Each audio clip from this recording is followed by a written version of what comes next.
તો ચોમાસા પહેલા જ ગુજરાતમાં પાણીને લઈને ચિંતા વધી શકે છે। રાજ્યના 107 ડેમોમાં 25%થી ઓછું પાણી છે। એટલે ગુજરાતમાં કાળઝાળ ગરમી અને છેવાડાના ગામોમાં પાણીની કટોકટી વચ્ચે આ ચિંતાજનક આંકડા સામે આવ્યા છે। કુલ 207 ડેમો છે, જે હાલ 52.06% પાણીનો જથ્થો છે, જે ગત વર્ષે આ સમયગાળામાં 46.1% હતો।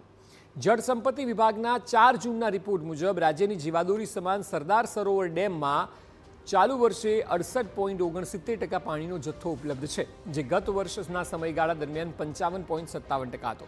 નર્મદા ડેમ સિવાયના 206 ડેમો પૈકી 107 ડેમોમાં પાણીનો સંગ્રહ 25%થી પણ ઓછો છે, જે ગુજરાતના નાગરિકો અને ખેડૂતો એમ બંને માટે ચિંતાજનક કહી શકાય।